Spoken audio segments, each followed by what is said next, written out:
Hey! In my last video, I was talking about character races in D&D, and I made a point about how if you can't make a human interesting, then you aren't trying hard enough. After I made that video, I had some additional thoughts swirling around inside the old noggin, so I thought I'd share those here and expand a little more on what that phrase means to me. When it comes to picking a race or a species in any kind of fantasy game, there are two extremes, or rather, two opposite ends of a spectrum of what people think when making a character. On one side, there is the camp of people who think, why would you want to be a human in a fantasy game? And on the opposite end, there is another camp of people who will see a very colorful and exotic collection of characters and get annoyed at this rainbow circus, for lack of a specific term for it. Those ideas and the debates surrounding them have been around for a long time, and what I think it boils down to is expectations. Naturally, everybody has their own likes and dislikes for fantasy, so everybody's going to have their own threshold for what is too boring or too much. The way to deal with that potential mismatch of expectations is to, 1, find a group of people that enjoy a similar level of that human spectrum, and 2, play in a setting that supports that level. For that first group of people, humans are boring because we see them every day. Sure, there's a lot of variety among the human race, but still, we've already seen and know a lot about them. In fantasy, you have all of these other potential options, and after all, it's the fantasy genre, so why not be something literally fantastic or imaginative? I do think, on its own, that's a fair and valid opinion to have. But something I've noticed a little bit over the years is that a lot of people will pick these exotic races because they look cool or have cool abilities, which is completely justified, but then play them almost exactly like humans. I think there's a bit of irony to that, but I also don't think that's an entirely bad thing either. Maybe you've already noticed, but we are humans.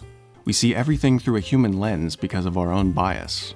We think and act like humans, and in fantasy, we humanize the other races. To an extent. We give them some of our traits and characteristics, but then change things around enough to where the new race or species is something different. It's very difficult to separate from that human bias, though.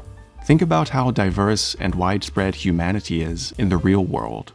Now try to imagine a completely separate species that's even alienated from that. It's a real challenge to create an entire culture that's separate from humanity without being a complete gimmick.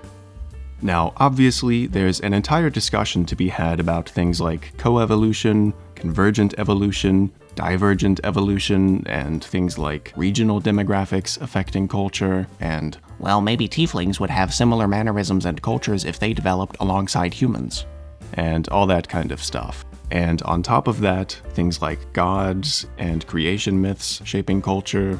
Look, a lot of that will come down to the setting and what the creator of that setting wants the different species to be like. My overall point for that entire thing is that I think it is both a little bit funny, but also understandable that people will pick some of those wacky and exotic races because they think humans are boring, and then still play those characters exactly like humans. I also think that's one of the things that annoys or at least causes that opposite group to have the opinions that they do. If everyone is just going to act like humans, then what's the point of the other races? To that group, it breaks their immersion when people don't play the different species like they're an actually different species.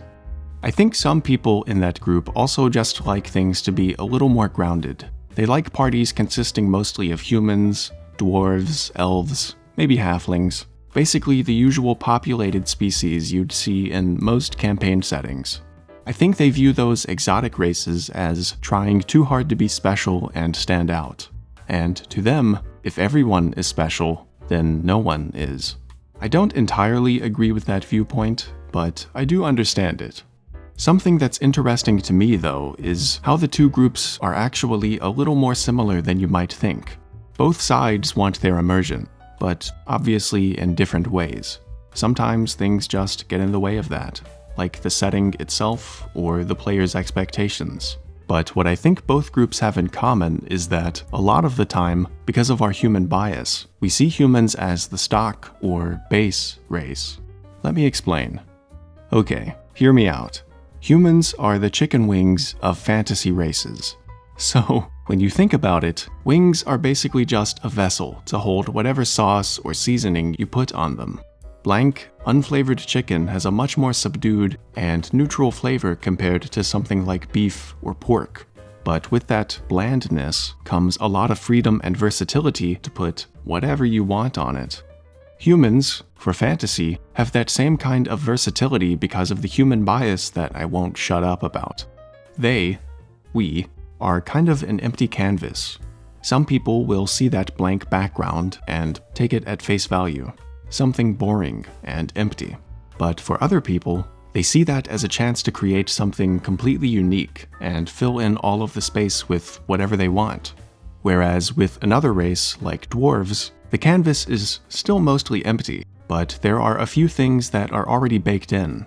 Maybe stuff like living in mountains, or being skilled craftsmen, or hoarding treasure. Those are the things that make dwarves dwarves. And you need those things to call a dwarf a dwarf. Otherwise, it's something else. But because of our human bias, we don't really see the things that make us human, at least compared to other species, since we don't have any other civilizations in the real world besides humanity. We have nothing real to compare ourselves to, so we have to do our best to make up what we think another species would be like. So in a way, I do understand the people that play exotic races like they're humans. It's really hard to break away from that bias, especially since this is just a game we play for fun.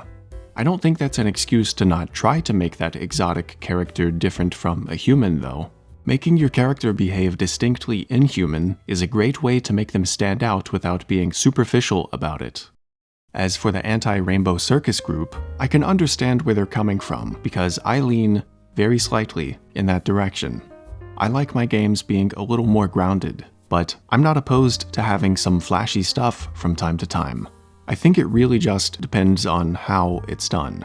If the character is made to fit organically within the world, I don't think the ARC group would feel like their immersion would be broken. I kinda feel like I talked in circles for most of this video, so there isn't too much of a point other than I think humans are equally as interesting as the other races, just in their own unique way. No better, no worse. That empty canvas is a bit of a blessing and a curse because, yes, it's a lot of creative freedom, but because of our own biases, it's tough to make them feel like they're not just copy-pasted from the real world. And I don't think either side of the human spectrum is wrong, but I don't think they're right either. The funny part about both of them is that they both reached different conclusions from the same fact that we're biased. I think that goes to show that there's a lot of nuance with a race that's supposed to be the default or base model. Regardless of where you fall on that spectrum, we are inescapably human, and that's going to bleed through into anything we create. So whether you want to embrace that or try to distance your creations from it, that's up to your own taste.